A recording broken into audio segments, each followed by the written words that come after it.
Bassett, registered nurse. First of all, we think this is an extremely important issue. Environmentally, it's a disaster. Water is everyone's right, and also being Native American, also part Native American, this is important for our people. Sovereign rights are being ignored.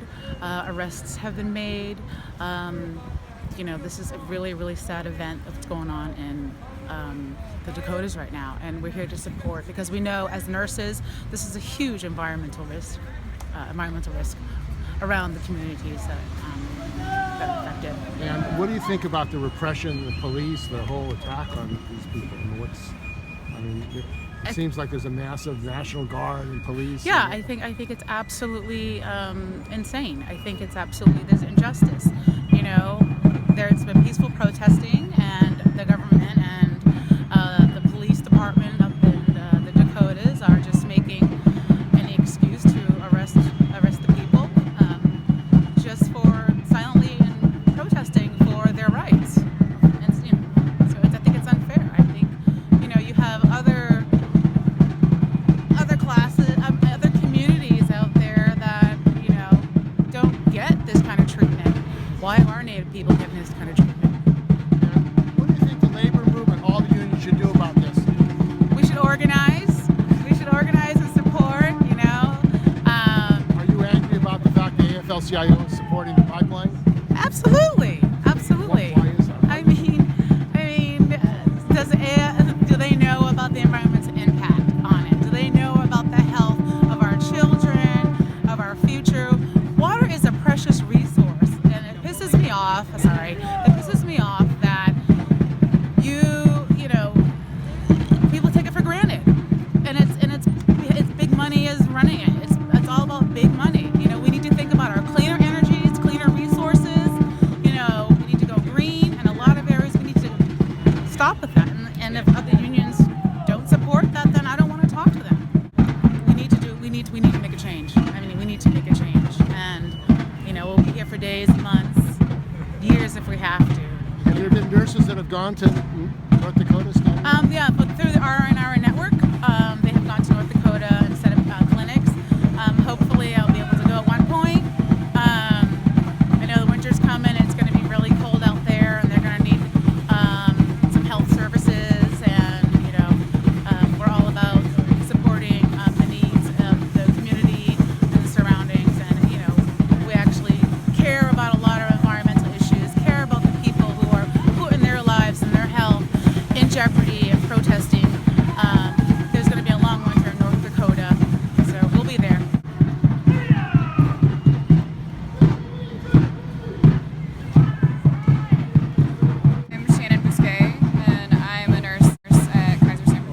Nurses Union has supported the protesters. Why are the nurses supporting this protest by Native Americans in Standing Rock?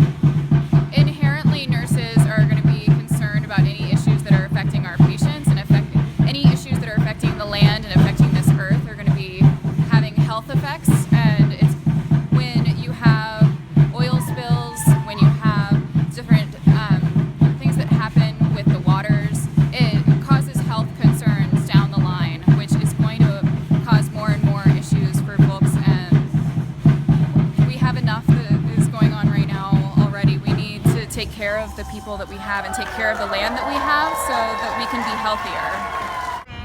Illegal arrests where people are given no opportunity to disperse, no warning. Last Saturday, they were simply lured into an isolated area as a way to conduct a sweep and try to clear out as many water protectors as possible so that the sheriffs and many other law enforcement agencies could start coming in to conduct this militarized raid on the part of the camp that was actually blocking the last bit of the construction path of the pipeline before it gets to the federal property where they're prohibited from building. The federal government has now 3 times asked Dakota Access, the consortium that's building the pipeline, to stop building within 20 miles of the Missouri River. They're prohibited from going through the Missouri River right now through the federal property, which is just fairly small area on either side of the river. That permit is at least temporarily stayed right now, but they're not prohibited from completing the pipeline all the way right up to that point that I think is just maybe a mile and a half from the river. And they have completely ignored the federal government's request that they stop construction within 20 miles. In fact, they just started, as soon as the court stay was lifted for that area, they just started building lickety-split as fast as they could. And local law enforcement, or actually law enforcement all over the state of North Dakota, and the National Guard and law enforcement that's been brought in from surrounding states, their top priority seems to be to protect the company's ability to keep building this destructive pipeline right through sacred sites and through unceded treaty area of the Lakota people, and rather than to protect people's right to free speech, to religious freedom, and to their historic, cultural, spiritual, and burial areas. So we've seen this tremendous escalation in militarized buildup ever since the day at the beginning of September when the company brought in their private security with the attack dogs, and attack dogs were unleashed on peaceful water protectors who actually were simply having a prayer vigil. Since then, law enforcement has taken over, but they've been proceeding in a way that's blatantly illegal and unconstitutional, blocking off roads, and most recently conducting these sweeps, and people have been injured. Like the young woman that was mentioned, they shot at riders on horses. A horse was killed and other horses were wounded. So it's an escalating emergency situation, and people there are very determined to stay.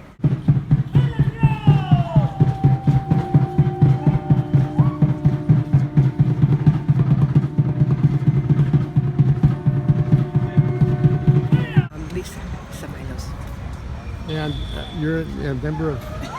I went to Standing Rock as a volunteer with support of AIM West, and I went and brought solar panels and a wood burning stove.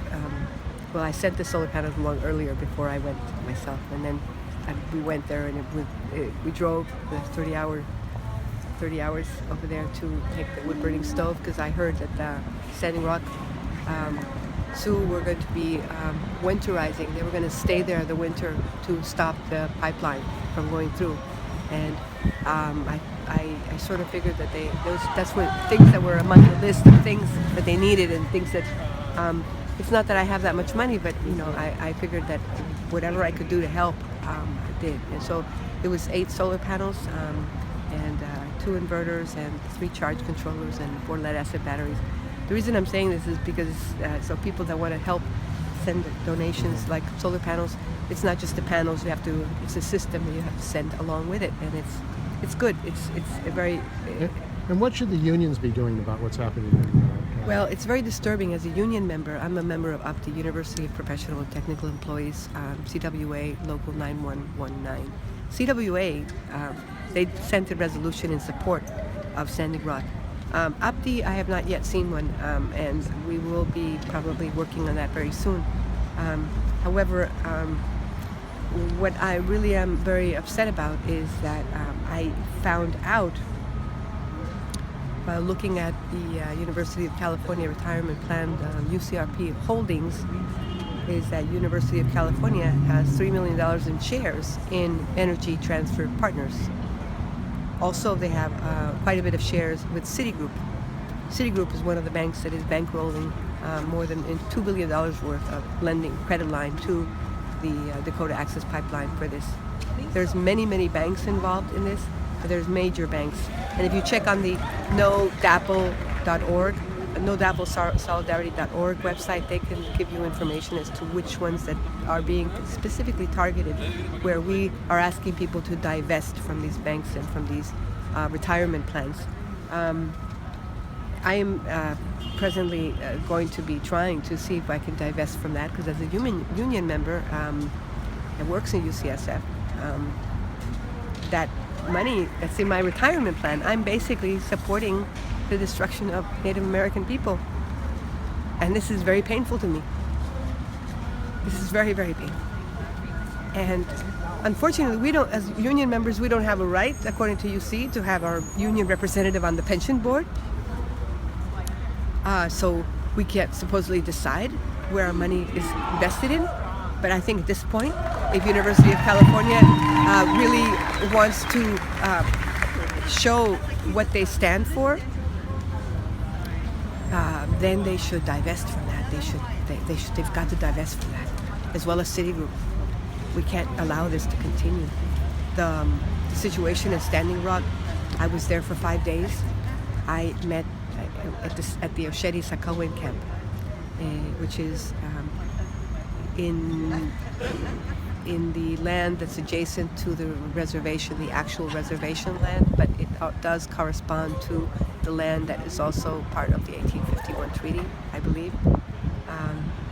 Now, outside of that area, outside of that camp, that specific main camp, Osheti-Sakowin, which is along 1806, the tribe decided that it needed to do a frontline camp after Saturday, after what happened on Saturday. And the role of the police and the military, the National Guard, what is that like there? I mean, it seems like they mobilize. When I first got there, I couldn't and believe it. There was helicopters going on all over, all night and day. Helicopters going above. military threat. Yeah, drones coming around. Drones, looking at us. How many we are, all things.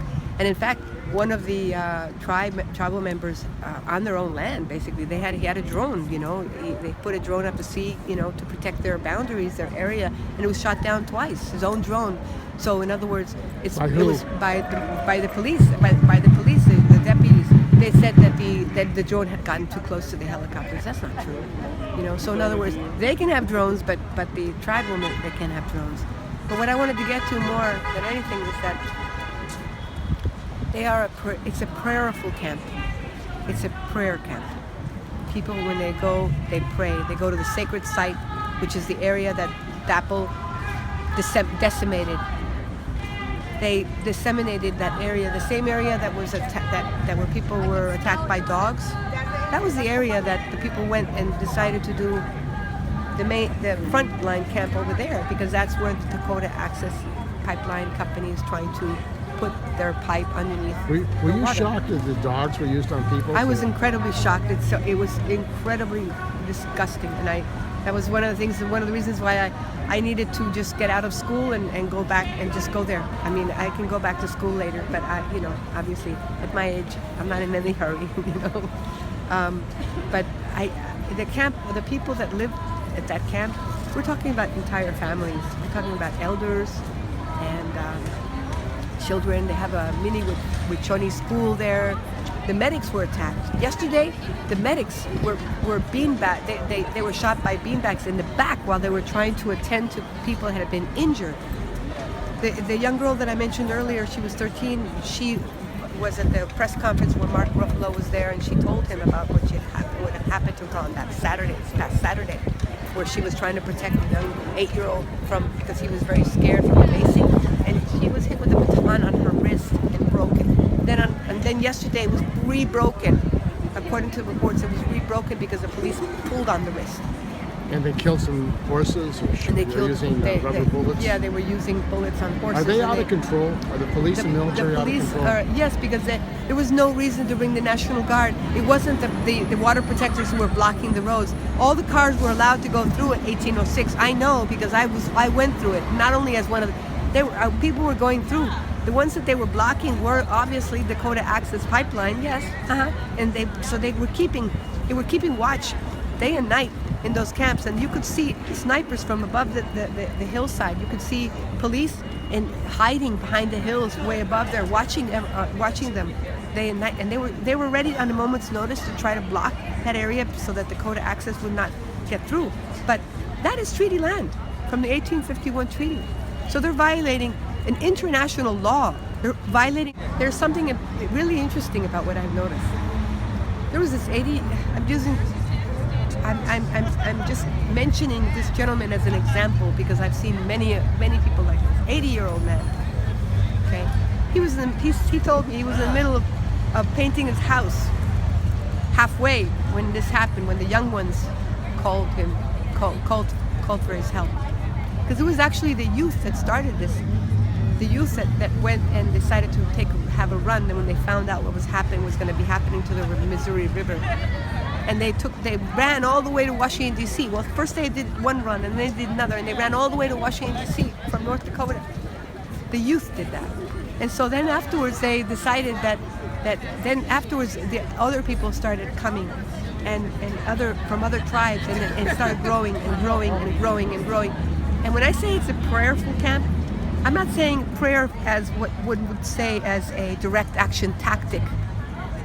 Okay, there's many people that, in San Francisco, there's people that might think that that's a tactic, No, they are prayerful people. They start meetings with prayers, they end meetings with prayers. They are peaceful. This is a peaceful, and that's the only reason that so many people have been, because they open their arms to people, to everyone, to come and help them. And they really truly believe in peace, and they truly believe, they truly have love in their hearts for all of humanity, because this in reality has to do with the water. And they have love in their hearts not only for humanity, for the other legged creatures as well. And incredibly also, I saw in video that the buffalo arrived when they were in the middle of this. And this is something that for us in San Francisco, maybe we don't have much access to that kind of a spiritual connection with the land. As somebody who's non-native like myself, it's hard sometimes to really visualize this, but the fact that the buffalo arrived, it's something incredible, because they're not going to stop doing this. They're not going to allow this pipeline to go through. But that means that there's going to be this, if we don't do something, that if we don't stand with them, if we don't really stand with them by literally wherever it is that we need to pray for them, and we also need to divest. We need to get our bank accounts closed from these banks, and we have to denounce the situation that's going on in every government agency that we can encounter. Everyone we have what to. What about Clinton? Hillary Clinton? Where does she stand? I saw what happened, what she said on her statement put out by her something about, we need to respect the peaceful right of protesters, but also the rights of workers to be able to do their work safely. Nobody has been attacking the workers. That's bullshit. The Bismarck Tribune has been putting out a lot of bullshit, and it's disgusting. They should be ashamed of themselves. It's disgusting. I did not meet not one person who was in any way violent. No one ever even spoke bad about the workers. On the contrary, they said the workers just need to have their eyes open. They need to open their eyes and open their hearts. That's all.